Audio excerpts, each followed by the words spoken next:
வணக்கம். நான் உங்கள் அன்பான சயின்டிபிக் வேதிக் அஸ்ட்ராலஜர் அஸ்ட்ரோலஜி பேசுகிறேன். நல்லது நினைப்போம், நல்லதே நடக்கும். தொடர்ந்து நம்மளுடைய வீடியோஸ்லாம் பார்த்துட்டு இருப்பீங்க நம்புறேன். சயின்டிபிக் வேதிக் அஸ்ட்ராலஜி முறையில் உள்ள எதையும் மிகைப்படுத்தாமல் பரிகாரங்கள் அது மாதிரி போகாமல் அறிவியல் சார்ந்த முறையில் ஜோதிட கருத்துக்களை பார்த்து கொண்டிருக்கிறோம். அந்த வகையில பாத்தீங்கன்னா இந்த வீடியோல மேஷராசிக்காரர்களுக்கு தமிழ் புத்தாண்டு 2025 எத்தகைய ஒரு ஆண்டாக இருக்க போகிறதுங்கிறத நாம கொஞ்சம் டீட்டெயில்டா பார்க்க போறோம். அதாவது ஏப்ரல் 14 2025 ஏப்ரல் 13 2026 வரைக்கும் இருக்கக்கூடிய அந்த 12 மாதங்கள் எத்தகைய ஒரு ஆண்டாக மேஷராசிக்காரர்கள் இருக்க போகுதுன்னு நம்ம டீட்டெயிலாக பார்க்க போகிறோம். அதற்கு முன்னாடி நம்மளோட சேனல் ஃபர்ஸ்ட் டைம் வரவங்க மறக்காம சப்ஸ்கிரைப் பட்டன் கிளிக் பண்ணுங்க. ஸோ தட் நம்மளுடைய வீடியோஸ் எல்லாம் உங்களை அடைஞ்சு அதனால நீங்க பயன் பெறுவீர்கள். இப்போ பார்த்தீங்கன்னா மேஷராசிக்காரர்களுக்கு எப்படி இந்த தமிழ் புத்தாண்டு ஸ்டார்ட் ஆக போகுது, எத்தகைய ஒரு அமைப்பு கொடுக்க போகிறது பார்க்கும் பொழுது, ஆண்டு கிரகம் என்று சொல்லப்படுகிற ராகு பார்த்தீங்கன்னா மேஷராசிக்கு 12ஆம் இடத்துல இருக்கக்கூடிய ராகு மே 19ஆம் தேதி 11ஆம் இடங்கிற ஒரு அருமையான ஒரு ஸ்தானத்துக்கு மாறுகிறார். கேது 6ஆம் இடத்துல இருந்த கேது பார்த்தீங்கன்னா 5ஆம் இடத்துக்கு மாறுகிறார். அது ஒரு அருமையான ஒரு மாற்றம். ஏன்னா 11ஆம் இடத்துல ராகு வரும் பொழுது சில நல்ல ஒரு விஷயத்துல, ஒரு எதிர்பார்க்காத விஷயத்துல நல்ல லாபத்தை பெறக்கூடிய அமைப்பு. பிற மொழி பேசுபவர்கள், அந்நிய சூழ்நிலையில வாழ்றவங்களுக்கு எல்லாம் பாத்தீங்கன்னா ஒரு நல்ல பெனிஃபிட்ஸு, இம்போர்ட் எக்ஸ்போர்ட் அது மாதிரி விஷயத்துல இருக்கிறவங்க, கொஞ்சம் சோஷியல் மீடியா, அப்புறம் நம்ம டெக்னாலஜி ரிலேட்டடான ஹாட்டான சில விஷயத்துல இருக்கிறது, இந்த ஆப் டெவலப்பர்ஸ் பண்றவங்க, இது எல்லாமே லேட்டஸ்டான சில இப்ப இருக்கக்கூடிய ட்ரெண்ட்ல எந்த மாதிரி லைன்ல இருக்கிறாங்களோ அவங்களுக்கு எல்லாமே ஒரு திடீர் ஒரு ஒரு ஒரு ரெகக்னிஷன், திடீர்னு சில விஷயங்கள் அவங்களுக்கு கிடைச்சு அது மூலமா ஒரு நல்ல ஒரு அமைப்பு, நல்ல ஒரு டெவலப்மெண்ட், நல்ல ஒரு இம்ப்ரூவ்மெண்ட் கிடைக்கக்கூடிய அமைப்பு அது குறிப்பா ராகு திசை நடக்கக்கூடிய மேஷராசிக்காரர்களுக்கெல்லாம் நல்லாவே ஒரு சேஞ்ச் ஆஃப் பொசிஷன் கொடுக்கக்கூடிய ஒரு அமைப்பு மே 19ஆம் தேதி ஆகக்கூடிய ராகு கொடுக்கிறார். அதே சமயத்துல 6ஆம் இடத்துல கேது இருந்து சிலர் உடல் உபாதைகள், கடன் தொல்லைகள், பிரச்சனைகள், வம்பு வழக்குகள் அது மாதிரி கொஞ்சம் கொடுத்துட்டு இருந்த கேது இப்ப 5ஆம் இடத்துக்கு மாறி ஓரளவுக்கு நல்ல பலன்களை கொடுத்து கொஞ்சம் யோகத்தை சேர்க்கக்கூடிய அமைப்பு மேஷராசிக்காரர்களுக்கு உண்டு. குழந்தைகளுக்காக சில இன்வெஸ்ட்மெண்ட் பண்றது, சில அவங்களுடைய படிப்புக்காக, அவங்களுடைய திருமணத்துக்காக, அவங்களுடைய செல்ஃப் டெவலப்மெண்ட்டுக்காக சில மெனக்கெடுதல், அதாவது சில செலவுகள் செய்வது, அதுக்காக சில ஃபோக்கஸ்டா சில எஃபோர்ட்ஸ் எடுக்குதுங்கிற மாதிரி ஒரு அமைப்பு 5ஆம் இடத்தில் இருக்கக்கூடிய கேது மேஷராசிக்காரர்களுக்கு 2025 ஏப்ரல் 14ஆம் தேதிக்கு மேல வரக்கூடிய அந்த புத்தாண்டுல மே 19க்கு மேல இது மாதிரி ஒரு பலனை கொடுக்கக்கூடிய அமைப்பு இருக்குங்க. அதே சமயத்துல ராசி அதிபதியே பாத்தீங்கன்னா ஒரு முதல் 2-3 மாதங்கள், அதாவது ஜூன் மாதம் வரைக்கே பார்த்தீங்கன்னா கடகத்துல நீச்சமான ஒரு அமைப்புல இருக்கிறார். அதாவது பலம் குறைந்து இருக்கிறார். அப்படிங்கிறப்போ சில விஷயங்கள் உடனடியாக பலன் தர முடியாமல் கொஞ்சம் ஸ்லோவா போகக்கூடிய அமைப்புகள் கண்டிப்பாக உண்டு. ஸோ ஜூன் மாசம் வரைக்கும் ஒரு சுமாரான ஒரு ஸ்லோவான சுணக்கம் நிறைந்த ஒரு பலனாகவும், ஜூனுக்கு மேல குரு பயிற்சி, அதே சமயத்துல ராசி அதிபதியும் கொஞ்சம் பலம் பெறக்கூடிய சிம்மம் போகும்பொழுது நல்ல ஒரு பலன். ஆனா 3ஆம் இடத்துக்கு குரு மாறி 7ஆம் இடம் என்று சொல்லப்படுகிற திருமணஸ்தானத்தை பார்க்கிறார். 9ஆம் இடம் என்று சொல்லப்படுகிற பாக்கியஸ்தானத்தை பார்க்கிறார். 11ஆம் வீட்டில் இருக்கக்கூடிய ராகுவையும் பார்க்கிறார். ஸோ இது ஒரு அற்புதமான ஒரு அமைப்பு. திருமணம் ரொம்ப லேட்டா போயிட்டு இருக்கிறவங்களுக்கு, வயது மீறி போயிட்டு இருக்கிறவங்களுக்கு டக்குன்னு ஒரு நல்ல வரன் அமையக்கூடிய அமைப்பு கொடுக்குதுங்க.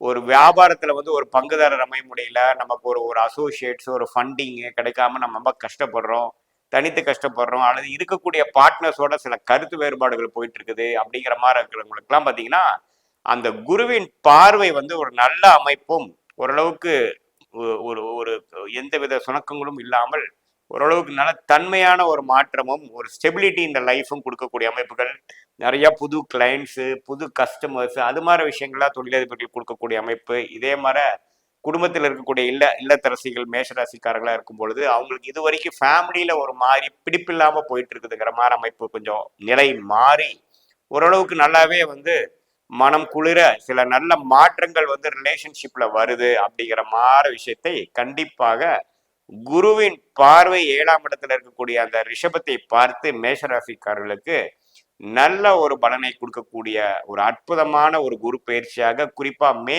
15ஆம் தேதி 2025 இருந்து புத்தாண்டு பிறந்து அடுத்த ஒரு மாசத்திலேயே ஒரு நல்ல அமைப்பை கொடுக்கக்கூடிய இந்த பயிற்சி இருக்குது.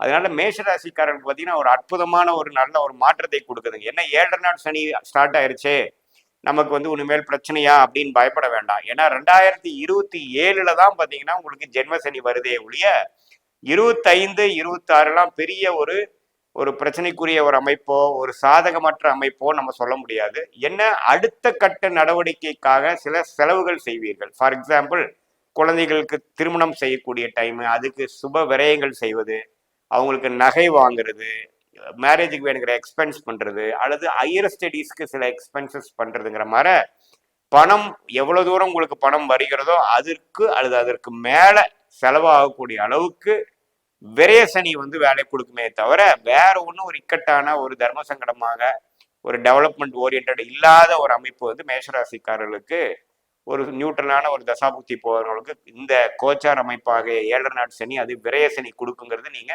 எடுத்துக்க வேண்டாம். ஓரளவுக்கு நல்ல ஒரு டெவலப்மெண்ட் ஓரியன்ட் சனியை தானே இருக்கும். அதே சமயத்துல யங்ஸ்டர்ஸ் ஒரு இளம் வயதினர் ஒரு 20, 25, 30 வயது கீழே இருக்கக்கூடியவங்களுக்கு பார்த்தீங்கன்னா இது முதல் சனி 7 நாட் சனியா வரனால சில ஒரு வித்தியாசமான அனுபவங்கள், சில விஷயங்கள் வந்து வாழ்க்கை அனுபவத்தை கொடுக்கக்கூடிய வாழ்க்கை பாடத்தை கொடுக்கக்கூடிய அமைப்புகள் கொடுக்க ஆரம்பிச்சிருவார். ஏன்னா 7 நாட் சனிங்கிறப்ப சனி வந்து உங்களை கண்ட்ரோல் எடுக்க போறார். உண்மையான வாழ்க்கை என்ன, உண்மையான நட்பு என்ன, உண்மையான உறவு என்ன, பணம் பற்றிய புரிதல், நீங்க இண்டிபெண்டா எப்படி வாழ்றது, மெச்சூரிட்டினா என்ன, இது எல்லாமே கொடுக்கக்கூடிய அமைப்பு வந்து சனி கொஞ்சம் ஒரு எக்ஸ்பீரியன்ஸ் லைஃப் எக்ஸ்பீரியன்ஸ் மூலமாக கொடுக்க போறார். அதுல கொஞ்சம் சில டைம்ஸ்லாம் உங்களுக்கு ஒரு மாதிரியான ஒரு உணர்வும் கொஞ்சம் எமோஷ்னலா ஆகுறதும், என்னடா இந்த அளவுக்கு இப்படி இருக்காங்கிற மாதிரி சில சில பல சர்ப்ரைசஸாகவும் சில ஒரு மாதிரியான விரக்தியை கொடுக்கக்கூடிய அமைப்பு வரலாம். அது மூலமா நீங்க பாடம் கத்துக்கணுமே ஒழிய நம்ம ஒரு தர்ம சங்கடமான ஒரு அமைப்புல போய் நிறுத்திடுவாருன்னு நம்ம சொல்ல முடியாது. ஸோ எல்லா அமைப்பும் ஓரளவுக்கு நல்லா இருக்கு.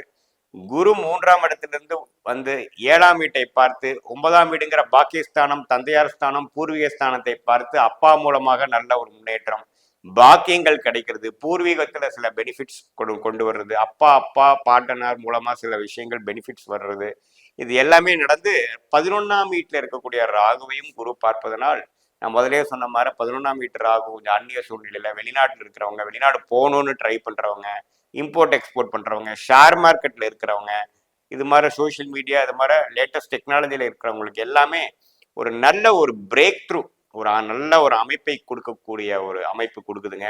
என்ன ஒரே ஒரு விஷயம் நான் முதல்ல சொன்ன மாதிரி செலவுகள் வந்து ரெடியா இருக்கும், எவ்வளவு சம்பாதிச்சாலும் சேவ் பண்ண முடியாதுங்கிற ஒரு அமைப்பு இருக்குதே தவிர மற்றபடி இந்த ஆண்டு கிரகமாகிய ராகு, கேது, குரு, சனி வந்து எந்த விதத்திலையும் ஒரு மிகப்பெரிய ஒரு சங்கடத்தை கொடுக்கக்கூடிய அமைப்புகள் கண்டிப்பாக மேஷராசிக்காரர்களுக்கு இல்லை. அது குறிப்பா இந்த தமிழ் புத்தாண்டு 2025 ஏப்ரல் மாசத்துல அஸ்வினி நட்சத்திரக்காரங்களுக்கு தான் வந்து விரயத்தை கொஞ்சம் அதிகமா கொடுப்பாருங்கிற ஒழிய பரணி நட்சத்திரம், கிருத்திரை நட்சத்திரக்காரங்களுக்கு எல்லாம் பாத்தீங்கன்னா அந்த 7 நாட் சனியோட அமைப்பு விரய சனி வந்து 26ல தான் அதிகமா அவங்க ஃபீல் பண்ணுவாங்க. ஏன்னா அடுத்த நட்சத்திரமாக வருவதனால் முதல் நட்சத்திரம் ஆகிய அஸ்வினி நட்சத்திரத்துலதான் 25 ஏப்ரல் 14ஆம் தேதியிலிருந்து வரக்கூடிய புத்தாண்டு வந்து இந்த வருஷம் முழுக்கவே கொஞ்சம் முதல் மாற நம்ம சேவ் பண்ண முடியல, முதல் மாற ஒரு அலைச்சல் இல்லாம இருக்க முடியல, நிம்மதியா உட்கார முடியல, நிறைய வேலைகள் உண்டு, எங்க பணம் வருது எங்க போகுதுன்னு தெரியலைங்கிற மாதிரி லைஃபோட ரொட்டீனை வந்து களைச்சு விடுற மாதிரி இருக்குமே ஒழிய, பட் பிற்காலத்துல இது திரும்பி பார்க்கும் பொழுது இதில் நிறைய டெவலப்மெண்ட் ஒர்க்ஸ் பண்ணியிருப்பீங்க, நிறைய அவுட் ஆஃப் கம்ஃபர்ட் ஜோன்ல வந்து நிறைய விஷயங்கள் சாதிச்சிருப்பீங்க. ஆனா சாதிக்கிறப்போ பாத்தீங்கன்னா கொஞ்சம் ஒரு ஒரு உங்களோட ரொட்டீன் விட்டு வெளியில வரக்கூடிய அமைப்பாகவும், உங்களுக்குன்னு ஒரு பிரைவேட் டைமே இல்லாத மாதிரியும், பல விஷயங்களை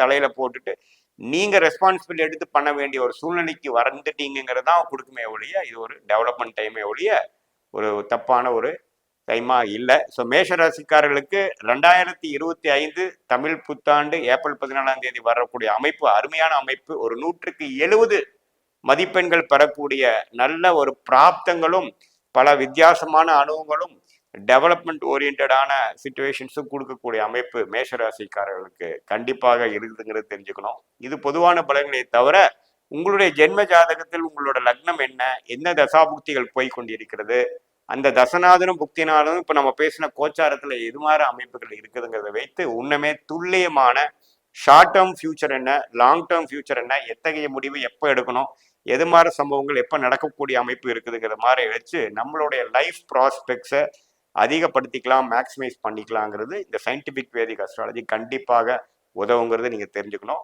மீண்டும் மற்றொரு காணொலியில் சந்திப்போம். நன்றி, வணக்கம்.